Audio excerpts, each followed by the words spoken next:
त्याची copy me तुम्हाला देईन, कोणाला हवी असेल ते घ्या. त्याच्यानंतर त्यांनी याच्यात 5 नंबर 4 वर 7वा पॉइंट आहे, यू नंबर 2 म्हणजे nationalist Congress party through the president with office bearers. आदरणीय पवार साहेब ऑफिस बेरर आहेत, लीडर्स ते पक्षाचे लीडर आहेत, पार्टी स्पोक्समन रेकलेसली आफ्टर नॉलेज वगैरे वगैरे, म्हणजे त्याच्यात परत रेफरन्स आहे. त्याच्यानंतर इथे असं लिहिलेलं आहे की you are therefore called upon in the present notice to cease and इथे खाली या पूर्ण याच्यात लिहिलेलं आहे की टेंडर अनकंडिशनल अपॉलॉजी. त्यांनी आदरणीय पवारसाहेब आणि आमच्याकडून अनकंडिशनल अपॉलॉजी, कसली माफी आम्ही मागायची. पोर्सचा ॲक्सिडेंट झाला या राज्यामध्ये, दुर्दैवी 2 युवा आणि युवतीची हत्या झाली, त्याची सगळी बातमी वर्तमानपत्रात आली. पोलिसांनी मान्यही केलं की हे सगळे पोलीस स्टेशनला गेले होते आणि ह्याची आम्ही माफी मागायची या राज्यात आता. आणि त्याचबरोबर जर आम्ही त्यांच्यावर टीका केली तर आमच्यावर सिव्हिल आणि criminal, please note, civil as well as criminal actions will be taken. एका सशक्त लोकशाहीमध्ये जे संविधानाने हा देश चालतो त्याच्यामध्ये तुम्ही सगळ्यांनी मिळून रिपोर्ट केलेले बातमी आहेत. वर्तमानपत्र, टीव्ही आणि पोलीस यांनी दिलेल्या सगळ्या ज्या बातम्या होत्या त्याच्यावरनं आम्ही याच्यावर बोललो. हे बोलणं या देशात गुन्हा असेल तर हा गुन्हा मला मान्य आहे. त्यांनी जरूर मला सिव्हिल, मला एकटीला नाही, हे आदरणीय पवार साहेबांना सांगितलंय की सिव्हिल आणि क्रिमिनल प्रोसिडिंग्स आम्ही तुमच्यावर करू. हे अजित पवारांच्या पक्षाचे इथे सही आहे, सुनील टिंगरे यांनी ही नोटीस आदरणीय पवारसाहेब आणि राष्ट्रवादी काँग्रेस पक्ष, शिवसेना अध्यक्ष आणि इथे it's very clearly written through the party president. याला तारीख 15/10/24 ठीक आहे लिहिली येते.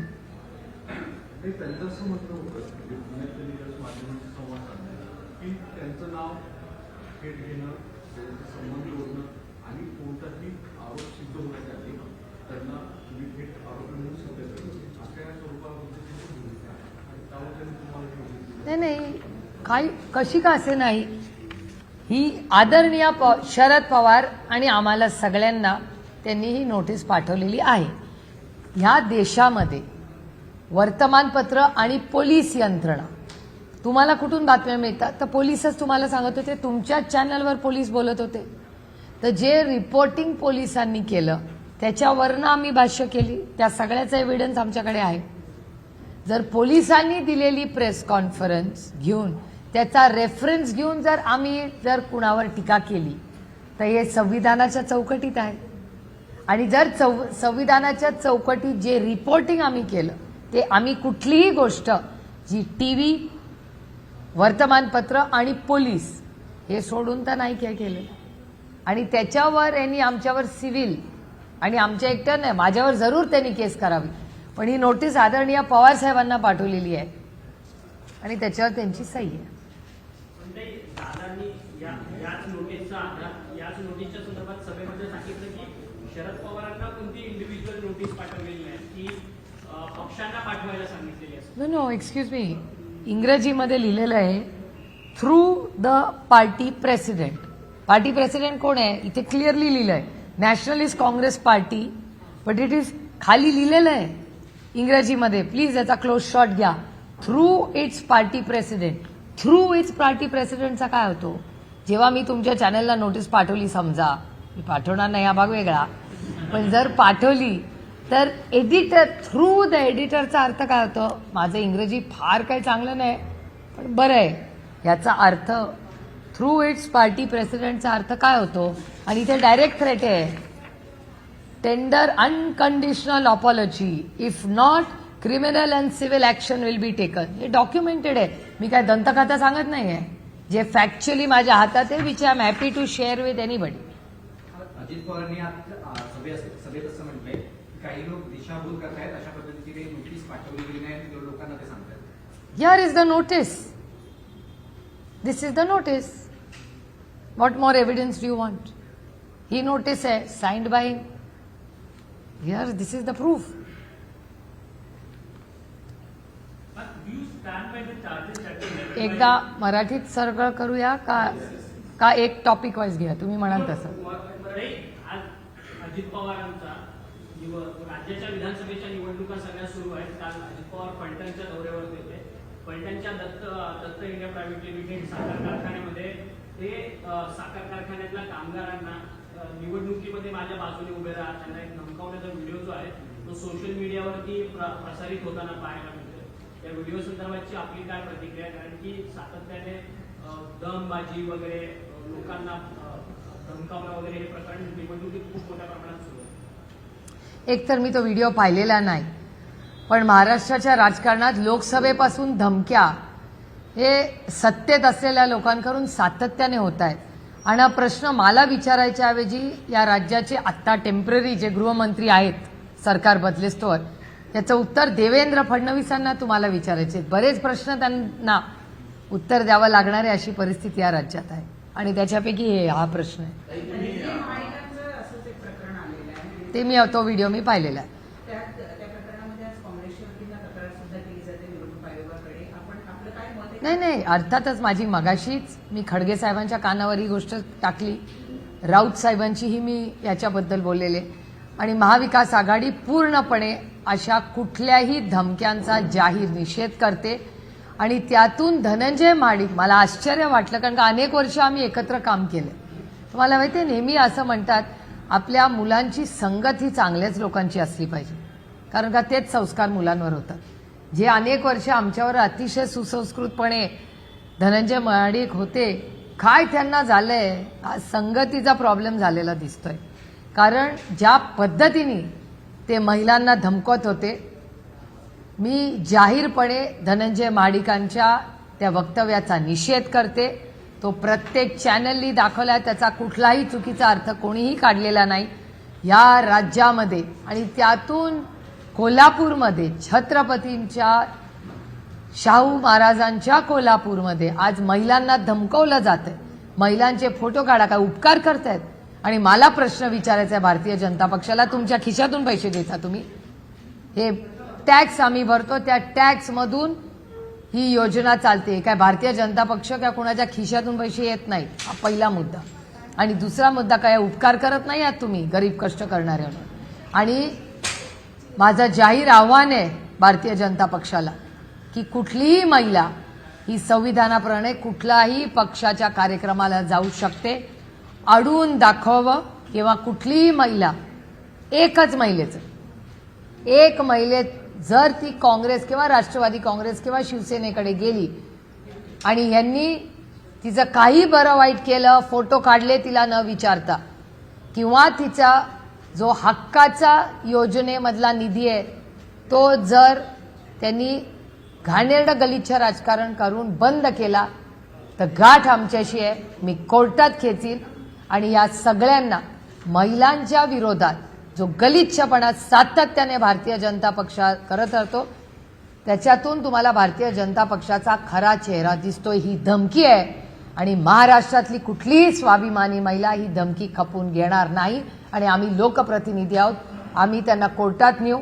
इलेक्शन कमिशनकडे तर कंप्लेंट झालीच पाहिजे, पण महिला आयोगाने पण याची नोंद घेतली पाहिजे की एक पुरुष जो संविधानिक पदावर आहे तो महिलांना जाहीरपणे छत्रपतींच्या शाहू फुले आंबेडकरांच्या महाराष्ट्रामध्ये धमकी द्यायची हिम्मतच कशी करतो, हे आम्ही सहन करणार नाही, याचा मी जाहीर निषेध करते. काही तुम्ही माळव्याच्या दिवशी प्रतिक्रिया दिली होती की दिल्लीतल्या काही लोकांनी पक्ष फोडण्याचं काम केलं.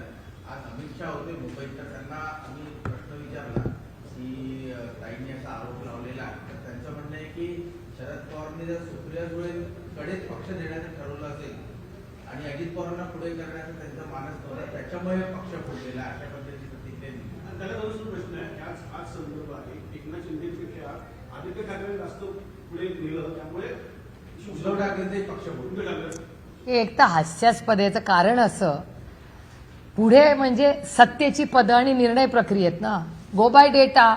पक्षामध्ये मला किती सत्तेची पदं मिळाली आणि अजित पवारांना किती मिळाली, याच्यातच तुमच्या प्रश्नात उत्तर आहे. कदाचित अमित शहाना त्याची माहिती नसेल, कारण का अमित शहा ना विसरले असतील किंवा त्यांच्याकडून चुकून हे पुस्तक पोचलं नसेल. राजदीप सरदेसाईंचं जे पुस्तक आहे त्याच्यात खूप इंटरेस्टिंग गोष्टी आलेल्या आहेत आणि त्याच्यामध्ये दिल्लीच्या अदृश्य शक्तींनी जो आईसचा उल्लेख केला, जो मी वारंवार गेले अनेक वर्ष करत आले, हमारे साथ ईडी है, हे जर कोणीतरी कधी वाचलं तर तुम्हाला खरंच काय परिस्थिती या देशामध्ये हे तुम्हाला म्हणजे या एका संदर्भात छगन भुजबळ यांचा उल्लेख आहे त्यामध्ये. तर छगन भुजबळांनी सगळे आरोप फेटाळले, तुमचं म्हणणं आहे की मला कुठले इंटरव्ह्यू दिलेला नाही. ह्याच्यामध्ये राजदीप सरदेसाईंनी उल्लेख केलेला आहे की मी जेव्हा ही चर्चा झाली त्याच्यात अनेक लोक त्यावेळी उपस्थित होते, त्यामुळे ते तुमचं स्टेटमेंट तुम्ही ऐकलंच असेल. आणि काश्मीर टू कन्याकुमारी बऱ्याच अशा केसेस आपण पाहिलेल्या आहेत. आणि लेट्स गो बाय डेटा ना, हे पुस्तकच कशाला, तुम्ही डेटा काढून बघा की ज्यांच्यावर भारतीय जनता पक्षाने आईस, इन्कम टॅक्स, सीबीआय आणि ईडीचे आरोप केले ते 95% लोक हे विरोधी पक्षातले. हा माझा डेटा नाही, हा तुमच्याच वर्तमानपत्रातला आणि चॅनलवरचा डेटा आहे. Point number 1. आणि पॉईंट नंबर 2, सगळ्यात त्याच्याहून महत्वाची गोष्ट की ज्यांना नॅचरली करप्ट पार्टी 2019 मध्ये म्हणत होते, NCP is naturally corrupt party.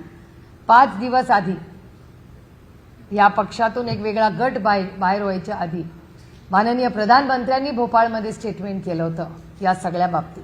आणि ज्यांच्याबद्दल देवेंद्र फडणवीसांनी आरोप प्रत्यारोप केले, 70,000 कोटी रुपयाचा जो आरोप झाला तो देवेंद्र फडणवीसांनी केला.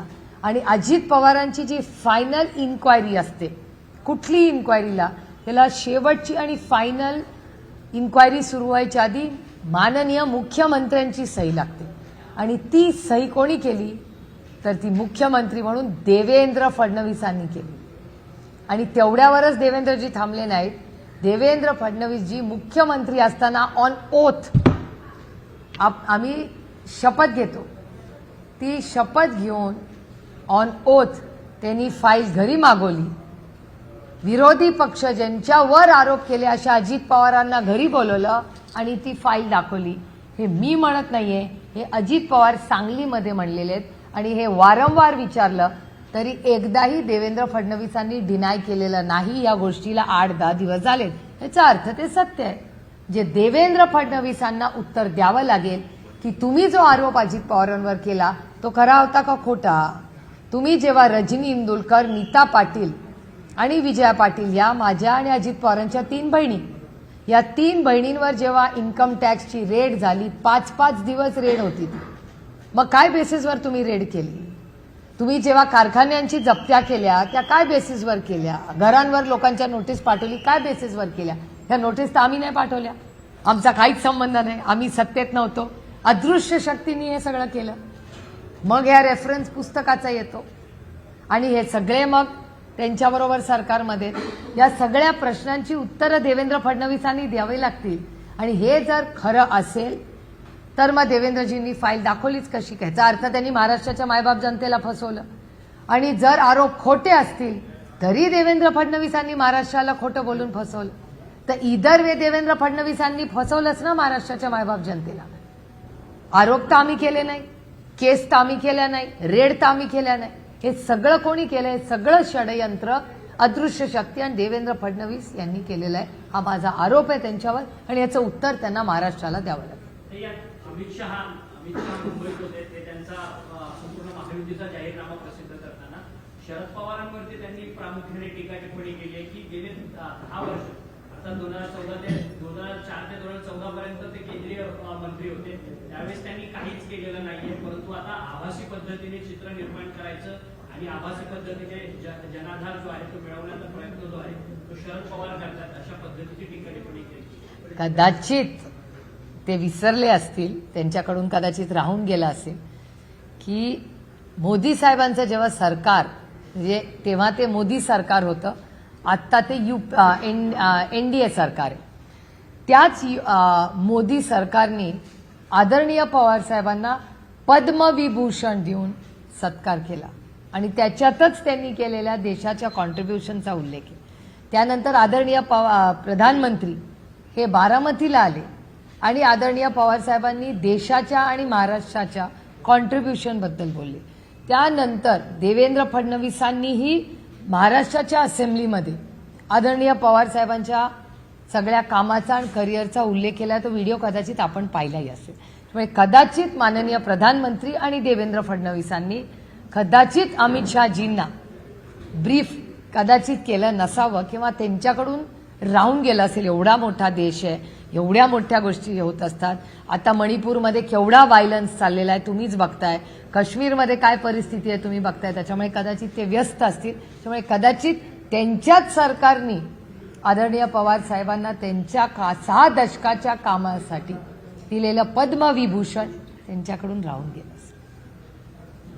महाराष्ट्रातील राजकीय चित्राला उद्धव ठाकरे कारणीभूत आहेत असं राज ठाकरेंचं स्टेटमेंट. लोकशाही आहे, प्रत्येकाला बोलायचा अधिकार आहे. तर गोडशिरामुळे 9 मतदारसंघांमध्ये आपण देवेंद्र फडणवीसांचं वक्तव्य आहे की आपण त्या ठिकाणी कापील राहिलो. त्यामुळे मोदीजी आता एक रँकिंग नारायण केलेलं आहे असं प्रचार सभेमध्ये म्हटलेलं आहे. म्हणजे गोडशिराचं वारंवार त्या ठिकाणी ते उल्लेख करण्यात आले. हेच ना, डेव्हलपमेंट हा अजेंडाच नाहीये त्यांचा. आईसचा गैरवापर करायचा, पक्ष फोडायचे, घरं फोडायची आणि सातत्याने संविधानाच्या विरोधातच निर्णय घ्यायचे ना. मग या धमक्या वगैरे हे संविधानिक आहे का? अर्थातच असंवैधानिक गोष्टीचे सरकार करत असतं. त्याच्यामुळे त्याच्यात सातत्य सगळं जे हे सरकार करतं ते संविधानाच्या विरोधात करतं. मी कालच उल्हासनगरला होते तेव्हा मी संविधानाच्या बद्दल बोलले. सगळ्या महिला हाच विचार करतो की ताई काही करू पण आपलं संविधान हे वाचवण्यासाठी ताकदीने लढू. हे सातत्याने ही भावना लोकांमध्ये, कारण अर्बन नक्सल, लाल रंगाचं कॉन्स्टिट्यूशन काय हे म्हणजे मला आश्चर्य वाटते की देवेंद्रजी आपसे ये उम्मीद नथी. माझे देवेंद्रजींकडून जास्त अपेक्षा होत्या. सातत्याने ज्या पद्धतीने ते स्टेटमेंट्स करतायत किंवा ज्या पद्धतीने त्यांनी प्रशासनामध्ये जे जे निर्णय घेतलेत, म्हणजे कोण असं म्हणेल की मी 2 पक्ष फोडून आलो आणि आता उपमुख्यमंत्री झालो, म्हणजे कॉपी करून मी पास झालो, ह्याचं कुठलं कौतुक? हे एक मिनिट, पहिलं मराठी सगळं संपवते मग आपल्याला बोलते. जस्ट हा झाला की लगेच आपल्याला वेळ. प्रकाश आंबेडकर यांच्यावरती नुकतीच एन्जिओप्लास्टी झाली आहे. त्याच्यानंतर ते प्रचार सभेत होते लातूरच्या प्रचार सभेत त्यांनी राहुल गांधी यांनी एक आरक्षणाच्या संदर्भात जे 50% मर्यादा ओलांडून आरक्षण देण्यात येणार या सगळ्या संदर्भाची गोष्ट केली. त्याच्यावरती ते म्हणतात की राहुल गांधी लोकांना खालच्या दर्जाची भाषा वापरून बोलत चुक्या बनवतात. मी याच्यावर काही बोलणार नाही, कारण महिलांनी, माझं म्हणणं आहे की महाराष्ट्रामध्ये अशा या ज्या भाषा आहेत त्या आमच्या घरात, म्हणजे माझ्या वडिलांनी तर मी कधीच म्हणजे माझ्या ना फ्रेंड सर्कल ना माझा नवरा ना माझे वडील असे शब्द खरंच कधी वापरत नाही. त्यामुळे मी याच्यावर I would choose not to comment. काही ज्या पद्धतीच्या सवलती दिल्या गेल्या आहेत, अर्थव्यवस्थेला त्या झेपतील का? अर्थातच का नाही झेपणार, कारण हे सगळं विचार करूनच आम्ही केलं ना. आणि आमच्याकडे एक अतिशय उत्तम असे अर्थमंत्री जयंत पाटील राहिलेले आहेत आणि पुढेही आता ते काम करतील. आणि दुसरा माझा प्रश्न आहे जो मी मगाशीही बोलले की cost escalation of infrastructure projects. म्हणजे तुम्ही पाहिलेलं आहे की पुण्यात लांब कशाला जा, पुण्याचा आमचा रिंग रोड होणं गरजेचं आहे का? अतिशय गरजेचं आहे, महत्त्वाचा आहे आणि तो झालाच पाहिजे असा माझा स्वतःचा आग्रह. पण हे करत असताना कॉस्ट एस्केलेशन, 18,000 कोटी रुपयाचा रस्ता आहे तो सडनली 20,000 कोटी रुपयांनी वाढला. मग 20,000 कोटी रुपयाचं एवढं मोठं कॉस्ट एस्केलेशन आलं कुठून? ज्या दिवशी कॉस्ट एस्केलेशन थांबतील ना, बऱ्याच असे चांगले कार्यक्रम सरकारला परवडतील. The problem is not the contractor. Contractor हा प्रॉब्लेम नाही, इन्फ्रास्ट्रक्चर ही हा प्रॉब्लेम नाही, cost escalation is the problem. जो कोण करतंय मला तुम्हाला सांगायची गरज नाही. दुसरा प्रश्न, तुम्ही महिलांच्या क्षेत्रात खूप दिवसांपासून काम करता, माझ्या सवलती मिळतील महिलांना, तरी महिलांच्या आयुष्यात काय काय बदल होऊ शकतील असं वाटतं? मला असं वाटतं की 3,000 रुपये तर अकाउंटमध्ये ठेवूच, त्याच्या पुढे जाऊन त्यांना स्किल, त्यांचं आरोग्य हा क्लिअर फोकस असेल. आणि आमच्या सरकारमध्ये शिक्षण आणि आरोग्याला प्रचंड प्राधान्य द्यायला लागेल आणि स्किलिंगला. म्हणजे हा फक्त इथपर्यंतचा तुम्हाला माहिती दिली. पुढे जाऊन प्रत्येक तालुक्यात आणि जिल्ह्यामध्ये प्रशासकीय इमारत असेल किंवा त्या प्रांगणात का नाही बचत गटांना एक जागा आपण देऊ शकत. हा एक खूप मोठा कार्यक्रम, अतिशय सोपा कार्यक्रम आहे जो सरकार घेऊ शकेल. अनेक जिल्हा परिषद असतील, कॉर्पोरेशनच्या बिल्डिंग्ज असतील, या महत्त्वाच्या ठिकाणी असतात. तर तिथे बचत गटांना आम्ही प्राधान्य देऊन, जबाबदारी देऊन आम्ही तो एक खूप मोठा व्यापक कार्यक्रम. कारण का महिलांना अनेक वेळा असं होतं की त्यांचं प्रोडक्ट्स चांगले असतात, मार्केटिंगला आणि ब्रँडिंगला प्रॉब्लेम येतो. तर ते ब्रँडिंग आणि मार्केटिंगसाठी पूर्ण ताकदीने सरकार त्यांच्या बाजूने उभं राहील. हो गया मराठी साहब? ओके. काही एक प्रश्न आहे. आजच्या तुमच्या महाराष्ट्र दौऱ्यामध्ये खूप महत्त्वाचा विषय उचलला गेलाय. तो त्याच्यामध्ये अभिनंदन की ते 4 केंद्रांनी केलेले श्रम कायदे आहेत ते तुम्ही रद्द करणार आहात. मग असे मी प्रश्न विचारत राहिला की महाराष्ट्र लेबर केंद्राचा कायदा आपण कसं बदलणार आणि त्याच्यामुळे केल्यामुळे आपल्याला रोजगाराची संधी जास्त वाढतील असं आपल्याला वाटतं. अर्थातच वाढतील. आणि आम्ही चर्चेशिवाय कुठलीही गोष्ट केंद्र सरकारला महाराष्ट्र सरकारवर लादू देणार नाही. तो अधिकार सरकारचा आहे. कोऑपरेटिव्ह फेडरलिझम हा अतिशय चांगला शब्द ज्याचा उल्लेख वारंवार अरुण जेटली साहेब करायचे, मला अजूनही आठवतं. कोऑपरेटिव्ह फेडरलिझम म्हणजे सरकार, केंद्र आणि कुठल्याही राज्याचं नातं हे दोन्हीकडून जपलं गेलं पाहिजे. दुर्दैव आहे की आता केंद्र सरकारकडून ते रेटलं जातं दबाव तंत्र. ये दुर्दैव है. धनंजय महाराज जिस तरह की भाषा का प्रयोग करते हैं, वो कहते हैं उन महिलाओं को फोटो निकाला जो कांग्रेस के रैली में चली जाएगी, उनकी जानकारी मुझे दे दो, मैं उनकी व्यवस्था करता हूँ. व्यवस्था इस शब्द का क्या मतलब है? नहीं, ये बहुत गलत स्टेटमेंट उनका हुआ है. महिलाओं को डराने का पाप कोई कर रहा है तो भारतीय जनता पक्ष के वरिष्ठ नेता जो सांसद है वो कर रहे हैं. और ये इसके खिलाफ कांग्रेस अभी इलेक्शन कमीशन में गई है. हम महिला आयोग जो है वहां भी कंप्लेन करेंगे.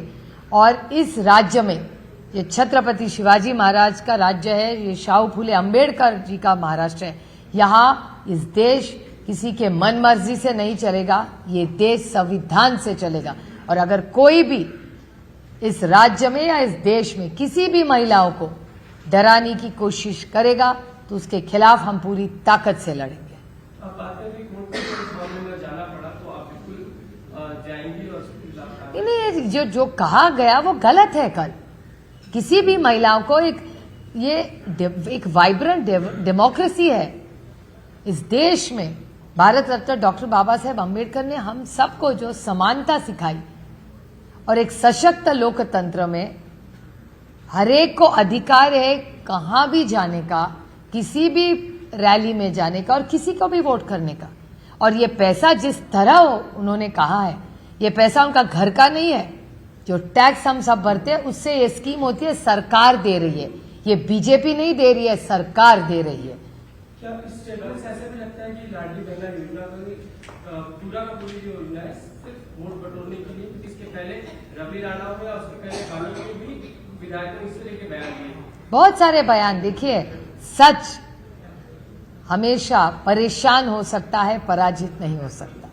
तो ये जो सच है वो आज बाहर आ रहा है. पहले भी आया था, पहले भी महिलाओं को धमकाया गया था, फिर एक बार महिलाओं को धमका रहे. अभी तो कोई नया नहीं है. भारतीय जनता पार्टी हमेशा, उनके नेता भी महिलाओं के बारे में जिस तरह से बोलते हैं, आपने देखा होगा, आपको याद होगा, आप ही के चैनल में मैंने रिपोर्टिंग पहले देखा था कि जया थोरात के खिलाफ जिस तरह से गंदी कमेंट भारतीय जनता पक्ष के नेता ने की थी, उसको 10 दिन भी नहीं होंगे शायद.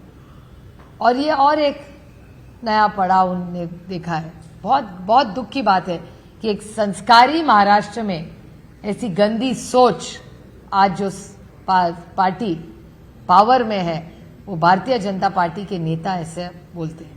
दूसरा सवाल कि थोड़ी देर पहले अजित पवार ने एक सभा में कहा कि जो रामराजे नाईक निंबाळकर है, अगर आपको प्रचार ही करना है तो खुलकर दीपक चौहान का प्रचार कीजिए. फिर मैं देखता हूँ कि आप इस तरह से विधायक रहते हैं, मैं आप पे कार्रवाई करूंगा. तो ये जो रामराजे नाईक निंबाळकर के बारे में बोल रहे हैं ये बहुत दुख की बात है। राम राज्य जी इस राज्य के बड़े वरिष्ठ नेता है और एक सशक्त लोकतंत्र में हर एक को खुले दिल से काम करने का अधिकार है। बहुत दुख की बात है ऐसे वरिष्ठ नेता के बारे में जो भाषा कही जाती है, यह बहुत दुखजनक है और संस्कारी महाराष्ट्र में ये अच्छी नहीं है। सुनील टिंगरे जिस तरीके से उन्होंने नोटिस भेजी है और वो डिनाई कर रहे हैं कि नोटिस तो शरद पवार उनको स्पेसिफिकली नहीं है और वो मैंने किया तो कैसे ये उन्होंने भेजी हुई नोटिस है और इस नोटिस में क्लियरली लिखा है Nationalist Congress Party Sharad Chandra Pawar through its party president. इस पार्टी के प्रेसिडेंट आदरणीय पवार साहब है, इस पे ही लिखा है और बहुत सारी चीजें हैं। मैं जरूर आपको ये पूरी नोटिस दे सकती हूँ, लेकिन ये notice obviously through party president ये उद्धव जी को है, ये दिल्ली भेजी हुए है अकबर रोड, तो ये खड़गे जी के लिए है थ्रू इट्स पार्टी प्रेसिडेंट। तो ये खड़गे जी, ये शरद पवार जी और ये Uddhav ji, it's through the party president लिखा हुआ है। और बहुत सारी अपॉलॉजी करिए, नहीं तो सिविल और क्रिमिनल करेंगे, बहुत सारी चीजें और उनकी सिग्नेचर यहाँ है, देखिए आप यहाँ उनकी सिग्नेचर है। And I am happy to share this document with everyone. How do you look at the statements coming in? Is Hindi done? आपका एक रह गया सवाल जी। अमित शाह ने एक कि भारतीय जनता पार्टी और सब लोग मिलकर मुख्यमंत्री को तय करेंगे चुनाव परिणाम के बाद। इसमें शरद पवार को ज्यादा परेशान होने की जरूरत नहीं। आप इसको किस तरीके से देख रहे हैं? वो कहाँ परेशान हो रहे हैं? उन्होंने तो कुछ कहा भी नहीं है। मैं ये पूछ रहा था मैडम कि ये जो लेक्सिकन इस्तेमाल हो रहा है अर्बन नक्सल का और चीजों का, ये महाराष्ट्र के इलेक्टोरेट में इसमें कोई रेलेवेंस है या? ये बहुत दुख की बात है। मुझे देवेंद्र जी से बहुत उम्मीद थी। एक सशक्त लोकतंत्र में जरूर हम एक दूसरे के खिलाफ है, लेकिन हमेशा जो विरोधी भी होता है ना, वो दिलदार होना चाहिए। जिस तरह से, ऐसी तो फोटो मोदी जी की भी है, तो मोदी जी की भी ऐसी एक फोटो है, तो अगर मोदी जी करे तो वह संविधान और राहुल जी करे तो अर्बन नक्सल। देवेंद्र जी, ये थोड़ा अन्याय हो रहा है ना। दूसरा सवाल है कि ऑल इंडिया उलेमा बोर्ड जो समर्थन दिया है महाविकास आघाड़ी को, इसके बाद दारा पटेल ने डिनाई किया कि ये फेक नैरेटिव, लेकिन अमित मालवीय ट्वीट करके कहते हैं कि 17 पॉइंट्स है जिसमें से आरएसएस को बैन करने की भी बात है, 10% आरक्षण की, मुस्लिम रिजर्वेशन की बात है और ऐसे कई मुद्दे हैं इसमें रखे हुए। तो आप लोग क्या समर्थन करते हैं? वो लेटर है? अरे एक तो हमने लेटर ही नहीं देखा है और कांग्रेस ने भी पूरा बोल रहा है कि ये फेक लेटर है। तो अगर जो चीज फेक है ही, उसके बारे में चर्चा करें। इसी से आप देखिए कि उनको हमारे खिलाफ कहने के लिए कुछ रहा ही नहीं है, इसलिए अभी फेक कुछ चालू कर दिया। अमित मालवीय ट्वीट करते हैं कि ये सब तो अरे उन्होंने कितनी बार ट्वीट किया है, अजीत पवार के खिलाफ ट्वीट किया है, नवाब मलिक जी के खिलाफ किया, अनिल देशमुख के लिया, तो मालवीय जी ने कितने ट्वीट लिखे हैं, उतारे हैं, कितना कितना किया। सिर्फ हमारे नहीं, मुझे याद है शायद वो डर्टी डजन वाला भी उन्होंने ट्वीट किया था। वो डर्टी डजन के खिलाफ अगर बोले थे तो डर्टी डजन तो अभी साहब, मैं नहीं उनको कह रही हूँ डर्टी डजन, अमित मालवीय कह रही, तो वो तो सब उनके साथ है आज, तो बताए वो। अमित शाह मुंबई में थे, उन्होंने जिस दिन कहा है कि आपको पार्टी का प्रमुख बनाना था, इसीलिए अजित पवार अलग हुए और आपकी ठाकरे का भी उल्लेख करता है। वो जो बात कर रहे हैं वो उम्र से मेरे थोड़े से बड़े हैं, ओहदे से तो बहुत ज्यादा बड़े हैं, लेकिन इनका मान सम्मान करके मैं कहना चाहती हूँ, उनको तो सभी पता है, होम मिनिस्टर है इस राज्य के, और उनको पता है क्यों क्यों हुआ। और अभी राजदीप सरदेसाई की जी को किताब निकली अभी मार्केट में, वो तो सच बोली जा रही है। तो क्यों, कहा, किसकी पार्टी क्यों टूटी, क्या टूटी, ये तो सबको पता है। और दूसरी बात कि पार्टी में अथॉरिटी ये आप ही ने तो देखी है, और सरकार में डिसीजन मेकिंग पावर पार्टी में किसके पास थी? मंत्री कौन 15 साल बने, कौन 4 बार उप मुख्यमंत्री बना, ये शायद डेटा अमित शाह जी के पास शायद नहीं होगा, तो मैं भेज दूंगी। आरक्षण के लिए आप लोगों ने आज की घटना पत्र में था कि जो महायुति सरकार में जो कुछ हंगामा कर रखा है, जो पेश है, उसको आगे से सुधारना चाहिए। अजीत दादा यही बार बार कहते हैं कि अगर आरक्षण की मर्यादा बढ़ानी भी है तो केंद्र सरकार अपने हाथ में होना जरूरी है, बिना उसका आप कर नहीं सकते हैं। तो अगर केंद्र में आपकी सरकार नहीं तो आप करेंगे कैसे? आप सिर्फ बरगलाने की कोशिश कर बरगलाने की कोशिश नहीं है। ये जब प्रस्ताव यहाँ से अगर दिल्ली जाएगा, और जातीय जनगणना की हमारी तो मांग है ही, बीच में कई कांग्रेस का बीजेपी के नेताओं ने कहा कि करेंगे, और यहाँ से अगर हम करके भेजेंगे और हम सारे बीजेपी को भी रिक्वेस्ट करेंगे, आज नहीं तो कल कभी तो सरकार बदलेगी। इनके पास सब सरकार होने के बाद भी उन्होंने तो नहीं किया। और देवेंद्र जी ने तो हमारे घर के सामने आके बोला था कि धनगर उनको हम पहली कैबिनेट में आरक्षण देंगे। मराठा, धनगर, लिंगायत, मुस्लिम और भटके विमुक्त समाजों की आरक्षण की मांग पूरी तरह से महाराष्ट्र सरकार भेज सकती थी। 7.5 साल उनकी सरकार यहाँ रही है, और कई मंत्री ऐसे हैं जो 10 साल सरकार में रहे, किसी की भी सरकार हो, तो उन्होंने कुछ नहीं किया 10 साल में। You wanted to ask? Maybe they'll get something. So basically, BJP leaders have been saying, making statements like "बटेंगे तो कटेंगे" और "एक है तो लेके" PM Modi also said. How does the NPA look at it? No, it's very painful. This is not how India or Maharashtra works. We are unity in diversity. That's the beauty of India, and that's the India I grew up in. I can't even think or comprehend this kind of language, and it's shameful to see somebody like Devendra Fadnavis, who we really thought was an educated new face of the BJP, but it's really disappointing for him to see, for a man who talked about progress. How does this work? So I completely condemn any such speeches by anybody anywhere in the country, and clearly not in Maharashtra. Supriya ji, also one more thing. With respect to the number of MLAs, Ajit Pawar's MLAs and CM Shinde's MLAs almost equal, but seats given to CM Shinde more than 80, Ajit Pawar only getting 53. Is BJP apprehensive that Ajit Pawar might use his mercurial nature and swing back towards the MPA post-election? That's why less seats being given, not trusting him enough? That's not my business. That you should have asked at the morning press conference. How can I answer? It's an internal issue of their alliance. It has nothing to do with Are us. there any chances that he might take that lead? I don't think so. I mean, we're not even thinking in that direction. That's it. About Sunil Tikre as well, he's contesting elections, extremely serious charges against him. They're not charges. This is a notice he sent us. No, It's during not- the Pune Policy case, there were serious charges against him that time, and now he's contesting elections as well. He's obviously sent a notice to you and to claim. Not to me. He sent it to Shri Sharad Pawar, Uddhav Thackeray, to Mr. Khadge, and to all the leaders of the MBA. Everybody is targeted. And he wants an unconditional apology. And if he say anything against him, he will move civil and criminal. Look here, he's written here, he will take action, criminal and civil. So in this country, if we speak the truth, people in power today will move court against us.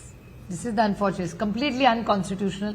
This letter and this notice to Sharad Pawar, Uddhav Thackeray and to Khadge ji is completely unconstitutional, and I condemn such letters. And in today's MPA manifesto, it has been mentioned that adequate representation will be given to Marathas, Dangars and Muslims also. How will that be possible? What is the plan about it? We've already said that we have given the solution also in it, how we are going to raise the bar of 50%. So it's very easy to do it. So the minute we come to government like Telangana has done, we will start the entire process immediately. We will bring in a bill for Maratha, Dangar, Lingayat, Muslim and Bhatke Vimukta Samaj, which is the VJNT. We will make a comprehensive bill and send it to the government of India. Thank you.